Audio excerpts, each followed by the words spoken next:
The U.S. Air Force is sending up canisters into the atmosphere filled with chemicals.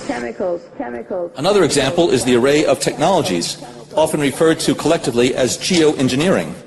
One that has gained my personal attention is stratospheric aerosol injection, or SAI.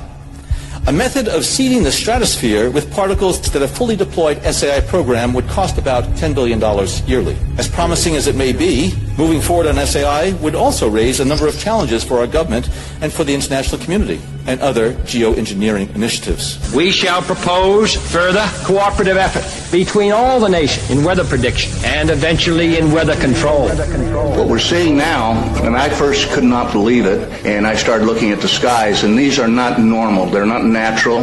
There's something going on. I don't know who it is or why they're doing it.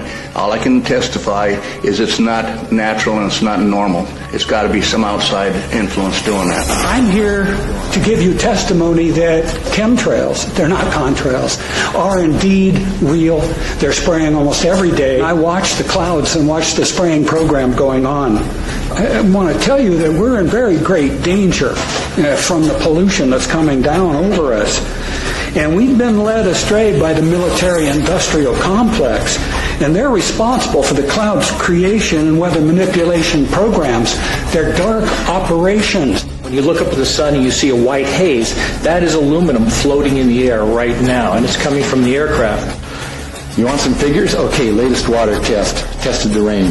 13,100 micrograms per liter of aluminum in the rain in 2013.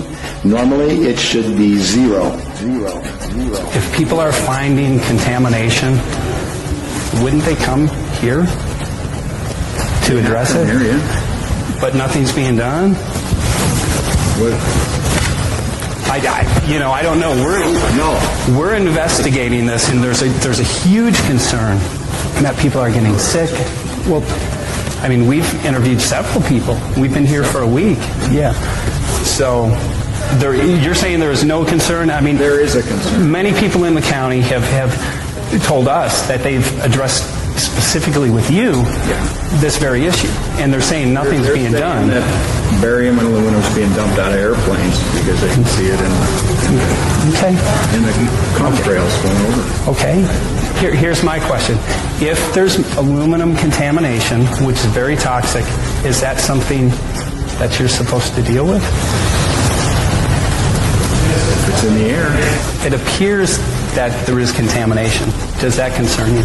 I mean, personally, it doesn't appear to me that there's contamination. Does it concern you? Here with Kristen Megan, who's actually a U.S. military whistleblower. She has an amazing, fascinating story that we will share with you here today. Now, Kristen, can you tell us what branch of the military you were in and what you uncovered? Sure. I was in the Air Force on active duty for 9 years, and I worked in bioenvironmental engineering. One part of that process was to approve chemicals, hazardous materials. What are you using? Why do you need it? Where's it being used? And tracking that disposal. After it being brought to my attention about chemtrails or geoengineering, I used to think it was crazy. It actually was disrespectful to my line of work, because here we are trying to prevent environmental aspects and impacts and not have anybody get sick from our operations. But in an attempt to debunk, it changed my life.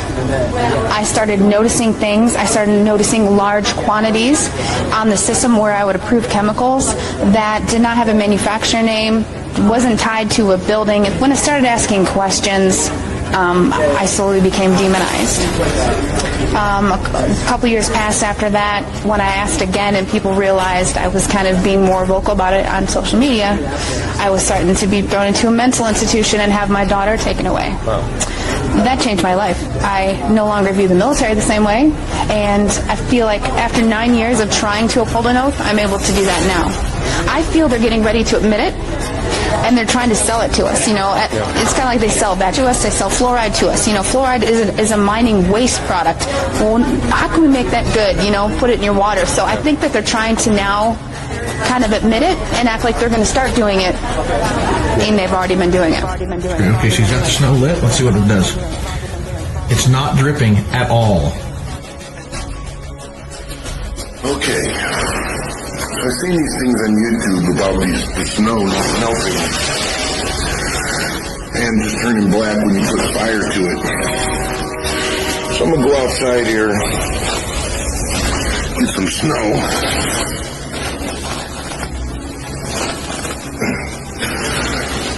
Get some snow.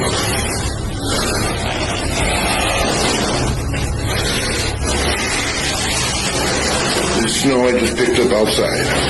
I'm just packing it in. Here's the snow I just picked up. You guys saw me pick it up outside off my porch. Check this out.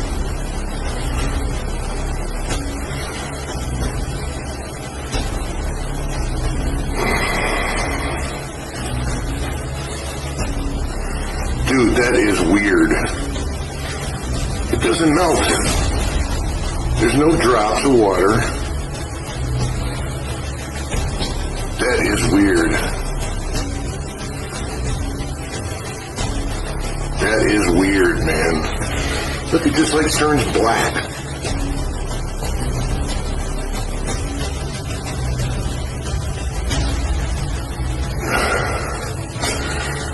You guys haven't seen one drip.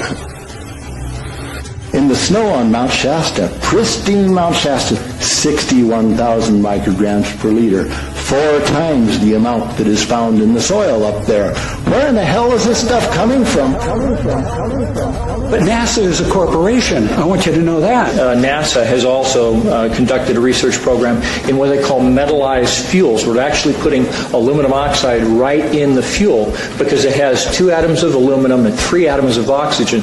So during the combustion process, it releases all that oxygen and dramatically increases efficiency, but it leaves the aluminum in the air.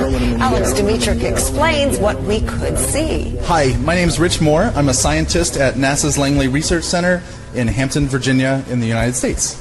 What is your specific job here on this mission? So I'm an airborne atmospheric scientist, and I'm interested in understanding how aerosols, or particles that are emitted by jet engines in the atmosphere, go on to evolve in the atmosphere. The people who sit here, the left seat is the mission director, and the right seat is his assistant.